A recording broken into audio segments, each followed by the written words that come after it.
EVM के बारे में आपने फिर से पूछा।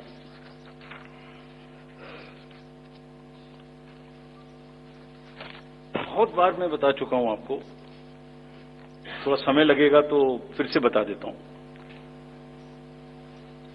6 महीने लगभग 5-6 महीने फर्स्ट एफएलसी शुरू होती है ईवीएम की। मैं 2 बात बता रहा हूं, बस मोटी सी 2 बात, बाकी सब आपको मालूम है। वो टेम्पर नहीं हो सकती, उसमें कोई कनेक्शन नहीं हो सकता। अभी लोग पूछते हैं जब पेजर से उड़ा देते हैं तो ईवीएम को कैसे हैक नहीं कर सकते, ये भी पूछते हैं।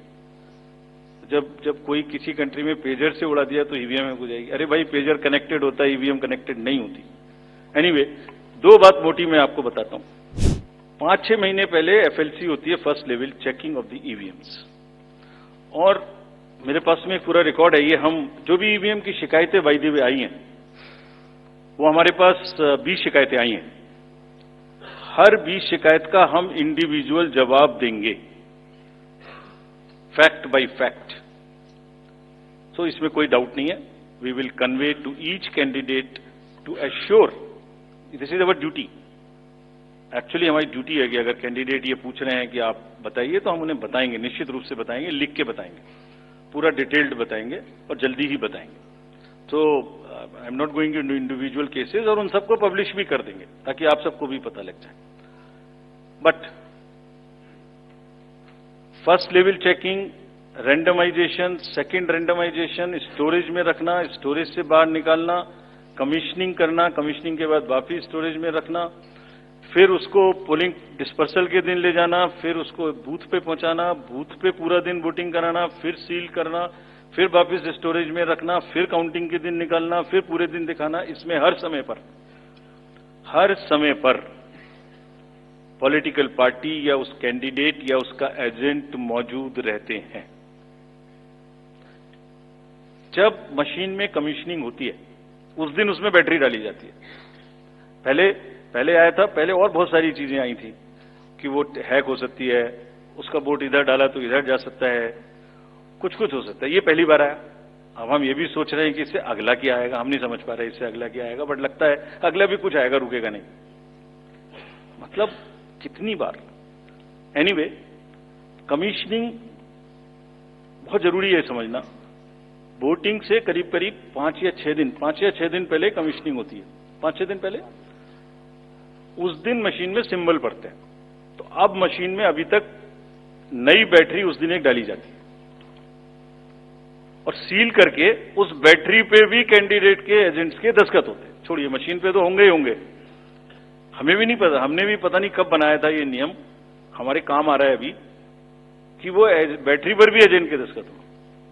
और अब कमीशनिंग के बाद, क्योंकि 5 ही दिन बचे हैं और इसमें सिंबल लोड हो चुके हैं, ये उनके सामने में स्ट्रांग रूम में जाएगी, डबल लॉक लगेगा, 3 लेयर की सिक्योरिटी रहेगी, 3 लेयर की, जिसमें सीएपीएफ भी शामिल होगी, मस्ट है।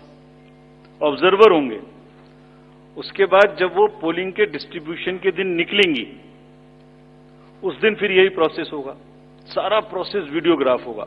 यानी वीडियोग्राफ होने के बाद फिर वो फील्ड में पहुंचेंगे, सेक्टर मजिस्ट्रेट साथ में रहेंगे, फिर कैंडिडेट के एजेंट साथ में रहेंगे, फिर वहां पहुंचेगी, फिर कहेंगे भाई देख लो इसको, सब ठीक है, जो आपको नंबर दिया, हाँ, और उसके नंबर भी सबसे शेयर किए जाएंगे।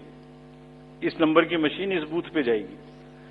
फिर जब वो बूथ पे पहुंच गई तो कहें भाई मिला लो आप, इसी नंबर की है कि नहीं है, वोट भी डाल के देख लो 50 कि ठीक है कि नहीं है। किसी ने 50 डाले, किसी ने 20 डाले, किसी ने कहा नहीं हमें ठीक है, हम नहीं डालेंगे। किसी स्टेज में किसी बूथ पर 20 कैंडिडेट हैं, किसी पर 5 कैंडिडेट हैं, किसी पर 5 ने कम वोट डाले, किसी ने ज्यादा डाले, बैटरी उसी हिसाब से यूज। फिर पूरे दिन वोटिंग हुई, तब एक वोट का हिसाब रखा, फिर बंद हुआ। बंद होने के समय में एंड ऑफ क्लोज ऑफ पोल में फिर से दस्तखत कराए, फिर से हिसाब लगाया कितने वोट पड़े, फिर से फॉर्म 17C दिया। उसको कितना दिखाएंगे, कौन दिखाता है इतना, बताइए। कोई एक प्रोसेस कंपैरेटिव बताइए पूरी कंट्री में जहां पब्लिक डिस्क्लोजर, पार्टिसिपेशन इतना अधिक हो, कोई ये बताइए प्रोसेस। उसके बाद में बंद करने के बाद में उसको स्ट्रांग रूम में बंद किया, फिर काउंटिंग के समय निकाला तो एक बैरिकेटिंग लगाई, उस बैरिकेटिंग के बीच में से जाएंगे, इधर उधर से नहीं जाएंगे ताकि कोई मिक्सअप ना हो। अच्छा, मिक्सअप कैसे होगा, वो नंबर हमने आपको दिया हुआ है। जब काउंटिंग में पहुंचे तो फिर कहें भाई चेक कर लो, फिर 17C से चेक कर लो, round wise round this is happening and there is a provision for objecting to any of the issue relating to this at any stage, which has not happened. So हम individual जिसने वो बिल्कुल safe है, बिल्कुल robust है। अच्छा, और मैं बताता हूं आपको, आप पिछले 15-20 इलेक्शंस देख लीजिए, it is giving results after results differently. जहां मतलब ऐसा नहीं हो सकता कि जब पसंद का रिजल्ट ना आए तभी गलत है, ऐसा नहीं हो सकता। एनीवे, हम सबका इंडिविजुअल जवाब देंगे और आपको भी बताएंगे, उसको वेबसाइट पे डलवाएंगे।